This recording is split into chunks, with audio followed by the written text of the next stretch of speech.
लवाली केसरी में और मैं हूं आपके साथ निशा खन्ना। जिस तरह से निकाय चुनाव का बिगुल बजा हुआ है और दिन प्रतिदिन माहौल है चुनाव को लेकर गरमाया हुआ है, उसी के तहत हम आपको लगातार कवरेज दिखा रहे हैं चुनावों की। लेकिन आज हम खास बातचीत है जो कि चुनावों को लेकर करेंगे।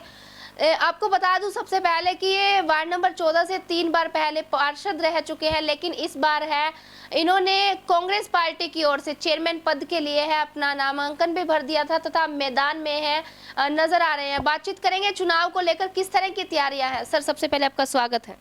धन्यवाद निशा जी, और आपके चैनल के सभी दर्शकों को मेरा हार्दिक नमस्कार।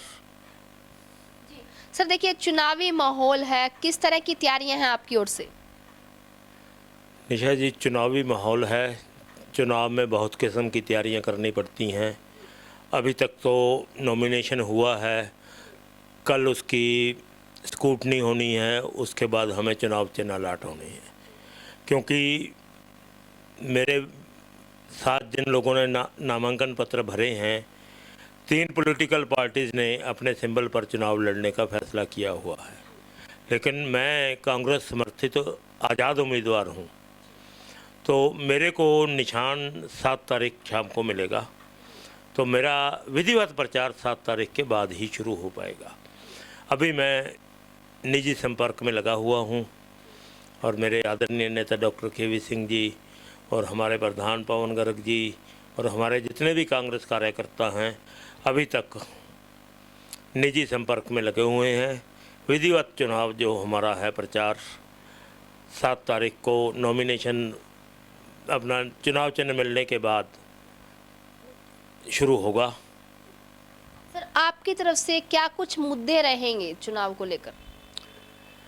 मुद्दे शहर में बहुत छोटे छोटे हैं, लेकिन वो आज बहुत बड़ी समस्या लग रहे हैं। जैसे शहर की सफाई व्यवस्था, पहले तो वर्ष 2017 तक तो 18 तक तो बहुत बुरा हाल था।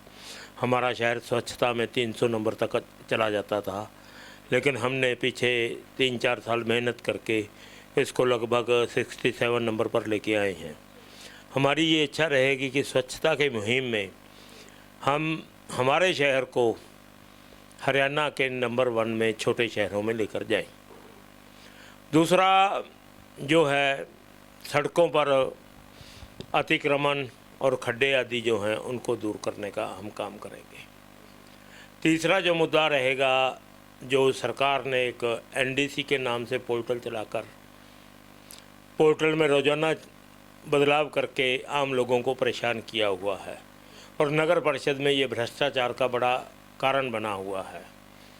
मैं ये नहीं कहता कि नगर परिषद के अधिकारी ही भ्रष्टाचार हैं, लेकिन इस काम में देरी होने के कारण बीच में बिचौलिए लोग पैदा हो जाते हैं जो लोगों से काम करवाने के नाम पर पैसे लेते हैं और ये कहते हैं कि हमने नगर परिषद में पैसे देने हैं, जिससे आम लोगों को परेशानी होती है। अगर आप आज भी एनओसी निकालोगे तो 5-6 दिन बाद उसमें दोबारा बकाया दिखने लग जाएगा। जब एक आदमी ने पैसे भर दिए और फिर उसका बकाया निकलने का मतलब, ये ऊपर से पोर्टल बनाने वाले जो लोग हैं पोर्टल अपडेशन के नाम पर हेराफेरी करते हैं, जिससे भ्रष्टाचार पनपता है। मैं इसको रोकने के लिए काम करूंगा। बाकी शहर हमारा आर्थिक रूप से पिछड़ा हुआ है, शिक्षा और स्वास्थ्य सेवाएं नहीं हैं। मैं कोशिश करूंगा कि नगर परिषद द्वारा प्रस्ताव पास करके सरकार से इन चीज़ों को दिलवाने का काम शहर में करूं। बाकी हमारा शहर काफ़ी ठीक है, लेकिन हमारी 10% आबादी तथाकथित अनअप्रूव्ड एरिया में रहती है, जिन लोगों को मूलभूत सुविधाएं नहीं मिल पाती। हमें हम चाहकर भी काम नहीं कर पाते। सरकार की रोज़ लेटर्स आते हैं कि इन एरिया को अनअप्रूव्ड एरिया को हमने अप्रूव्ड करना है, लेकिन रोज़ नया पत्र देकर उनमें नई अड़चन डाली जाती है, क्योंकि सरकार उसको करना नहीं चाहती। हमारी इच्छा रहेगी, हमारे आदरणीय नेता डॉक्टर केवी सिंह जी भी चाहते हैं, हमारे विधायक अमित सहयाग जी भी चाहते हैं। विधायक जी ने तो विधानसभा में अनअप्रूव्ड एरिया को अप्रूव्ड करने का प्रश्न भी लगाया था। तो हम लोग ये चाहेंगे कि जो लोग शहर में मूलभूत सुविधाओं से वंचित हैं उनको किसी न किसी तरीके से मूलभूत सुविधाएं दी जाएं। देखिए सर, आपने बताया ये तमाम समस्याएं हैं डबा वाली मंडी में, लेकिन ये समस्याएं सिर्फ लोगों से बातचीत करते तब देखने को मिलती है। आखिरकार चुनाव लड़ते हैं तब इस तरह के वादे किए जाते हैं कि समस्याएं दूर करवाएंगे, लेकिन धरातल पर इतना कार्य नहीं हो पाता, क्या कहोगे? इसमें यह है कि जनप्रतिनिधि जो हैं वो अपने विज़न के अनुसार, क्योंकि उनके पास पावर है भी अपने हाउस में, उसको पास करें। उनको पास करने के बाद प्रस्ताव सरकार के पास जाते हैं। हमने देखा है कि देखो, पार्षद तो ऊपर तक जाने की पहुंच नहीं कर पाता। प्रधान एक ऐसी पावर है जो विभागों में तालमेल पैदा कर सकता है। पहले हमारे जो भी प्रधान रहे, हो सकता है उन्होंने तालमेल ना किया हो, प्रस्ताव जाकर ऊपर से रिजेक्ट होके आ जाते हैं, उसमें प्रधान बेबस हो जाता है। लेकिन मेरी कोशिश ये रहेगी कि मैं हर दफ्तर में जाके उस फाइल को निकलवाऊं और शहर के काम करूं। मंडी डब वाली इतनी बड़ी नहीं है, लेकिन यहाँ पर नशे की समस्या सबसे ज़्यादा है, उसको आप किस नज़र से देखते हैं? नशे की बंदरगाह बना हुआ है डबवाली शहर। हमारे शहर के लगभग 40-50% युवा पीढ़ी नशे की लत से में लगी हुई है। इसका कारण, सबसे बड़ा कारण यह है कि हमारी शहर की दो साइड की सीमा पंजाब और राजस्थान से टच करती है। ये एक उन लोगों के तस्करों के लिए एक बड़ा कारण बना हुआ है। इसके लिए हम प्रशासन से मिलकर, पुलिस महकमा से मिलकर ऐसा सेटअप करेंगे कि नशे के तस्करों को पकड़ा जा सके। दूसरा, जो लोग नशे की लत में लगे हैं उनको नशा छुड़ाने के लिए नशा छुड़ाऊ केंद्र सरकार द्वारा खुलवाने की हमारी मांग रहेगी, जिसके मामले में हमारे विधायक भाई अमित सियाग ने जवानी बचाओ किसानी बचाओ के नाम से विधानसभा में मांग रखी थी, लेकिन सरकार ने अभी तक पूरी नहीं की। हम आशा करते हैं कि सरकार इस मांग को जल्द पूरा करके डबवाली के युवाओं को नशे से राहत दिलाएगी। दूसरी, इसमें हमारी मांग रहेगी चेकिंग बढ़ाने के लिए डबवाली को पुलिस जिला बनवाया जाए, जिसकी मांग सरकार के पास गई हुई है। ये मांग मुख्यमंत्री महोदय की पिछली रैली में भी उठाई गई थी, विधायक जी ने भी उठाई है, लेकिन सरकार का भी कोई सकारात्मक रुख नहीं आया है। हमारी इच्छा रहेगी और हम इसके लिए पैरवी करेंगे कि हमें डबवाली को पुलिस जिला बनाकर यहाँ पर निगरानी की जाए। हमने शहर की निगरानी के लिए 107 CCTV कैमरे लगाने का प्रोजेक्ट शुरू किया हुआ है, जो कि अंतिम चरण में है। सिर्फ बिजली के मीटर लग के उनको चालू करने की बात है। हम उसको चालू करके शहर को सुरक्षा देने का काम करेंगे, ताकि अगर कोई क्राइम होता है तो पुलिस को उसमें सहायता मिल सके। इन CCTV कैमरास का कंट्रोल हरियाणा पुलिस थाना शहर डबवाली में रहेगा, जहाँ से वो उसी वक्त उसकी CCTV फुटेज चेक करके लोगों को क्राइम के खिलाफ, क्राइम करने वाले लोगों को पकड़ने का काम करेंगे।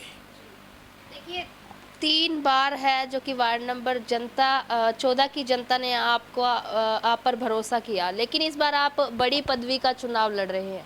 तो बड़ी पदवी का चुनाव लड़ रहे हैं, उसको आप किस नज़र से देख रहे हैं? मेरे वार्ड में मैंने लगभग सभी समस्याएं हल करवाई हैं। वार्ड में मेरे को पूरा प्यार है। बाकी शहर के लोगों का भी प्यार मेरे साथ बहुत ज़्यादा है, क्योंकि मैं सामाजिक कार्य में रहता हूं और मेरी प्रशासनिक पकड़ भी है। मेरे को काम की जानकारी है, तजर्बा है कि कौन सा काम क्या करवाना है। इसीलिए मैं उसी सेवा को आगे बढ़ाने के लिए प्रधान पद के लिए उम्मीदवारी दाखिल की है, ताकि जनता के प्यार, अपने नेताओं के विश्वास पर खरा उतरकर मैं शहर को एक ऐसा शहर बना सकूं जो लोग आकर कहें कि ये डबवाली शहर है। कई नेता वादा करते हैं कि हम डबवाली को चंडीगढ़ बना देंगे, ये बना देंगे। मेरा तो ये प्रयास रहेगा कि मैं डबवाली को डबवाली ही रहने दूं, स्वच्छ, सुंदर और जाम मुक्त कर सकूं। देखिए सर, यहाँ के जो विधायक हैं हालांकि कांग्रेस के हैं और कांग्रेस पार्टी से आप चुनाव लड़ रहे हैं, तो क्या आपके चुनाव पर पार्टी का भी कुछ असर दिखाई देगा, विधायक का भी कुछ इफेक्ट रहेगा? बिल्कुल असर रहेगा। विधायक की जो छवि होती है या पार्टी के नेताओं की जो छवि होती है वो उम्मीदवार को बहुत फ़ायदा देती है।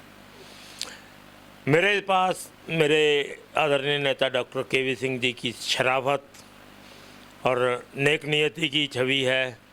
उसके बाद भाई विधायक हमारा जो भाई अमित सिहाग है उसकी छवि है, वो काम करने में बहुत माहिर है, हर समस्या को विधानसभा में उठाता है, फाइलें अपनी बगल में लेकर हर अफसर के टेबल पर जाता है, उस फाइल को निकलवाने का काम करता है।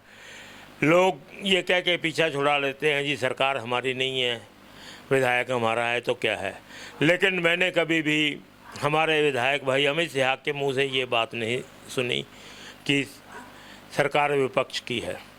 उनका मानना है कि काम को के लिए प्रयास किया जाना चाहिए, प्रयास करने वालों की कभी हार नहीं होती, उसी को लेकर वो अपना प्रयास करते हैं।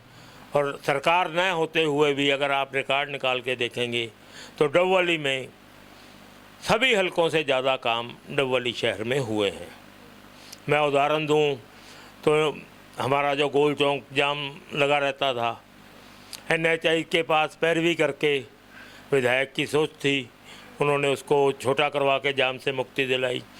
कोरोना काल में जब पूरे देश में लोग ऑक्सीजन की कमी से मर रहे थे तो ऑक्सीजन की कमी को पूरा करने के लिए एक प्राइवेट कंपनी से 80 लाख रुपया लगवाकर सिविल अस्पताल में ऑक्सीजन प्लांट चालू किया।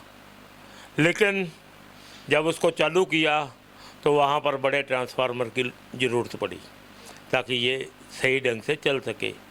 हरियाणा सरकार की नालायकी में कहूँ तो वो 4.5 लाख रुपए का एक ट्रांसफार्मर ही सिविल अस्पताल में प्रोवाइड नहीं कर पाए, जिससे वो 80 लाख जिस आदमी ने दान देके ऑक्सीजन कंसनट्रेटर प्लांट लगवाया है वो पूरी तरह से काम कर सके। डबवाली शहर की 30 साल पुरानी मांग ब्लड बैंक को खोला जाना ये विधायक जी के प्रयासों से हुआ है, क्योंकि किसी आदमी को पहले ये पता ही नहीं था भी ये फाइल कहाँ से जाएगी, कहाँ से इसका लाइसेंस आएगा।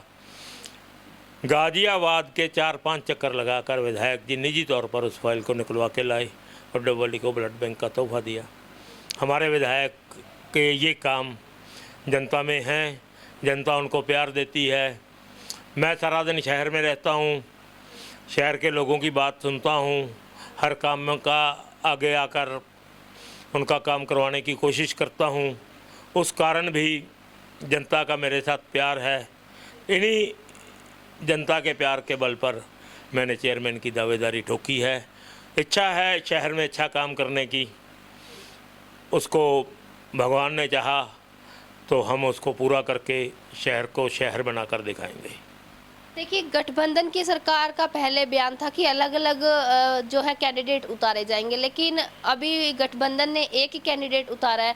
क्या उसका असर भी चुनाव पर पड़ेगा कुछ? उसका असर चुनाव पर इन पार्टियों के विरोध में जाएगा। उसका कारण यह है कि जजपा भाजपा ने अलग अलग चुनाव लड़ने का फैसला किया, क्योंकि उनके कार्यकर्ताओं का और उनका किसी का आपस में तालमेल नहीं है पूरे हरियाणा में। लेकिन बीच में राज्यसभा चुनाव आने के कारण गठजोड़ करने के लिए बीजेपी के ये था कि हमारा एक ही राज्यसभा मेंबर जीत पाएगा, एक कांग्रेस का बन जाएगा। उसमें सेंध लगाने के लिए भारतीय जनता पार्टी ने जजपा से इस निकाय चुनाव में समझौता किया और उस समझौते को करने के बाद भी जो है जो हमारे उम्मीदवार बनना चाहते थे उन पार्टियों के, उनको बहुत धक्का लगा। आप देख लें, अगर नॉमिनेशन की बात करें, 21 वार्ड हैं हमारे, 21 वार्डों में सिर्फ 83 नॉमिनेशन आए हैं, एवरेज 3 या 4 लोग। इसमें से अभी कुछ जो कवरिंग कैंडिडेट होंगे उनके वापस होंगे या कुछ फार्म रद्द हो सकते हैं। हर एक वार्ड में 2 या 3 कैंडिडेट रहेंगे।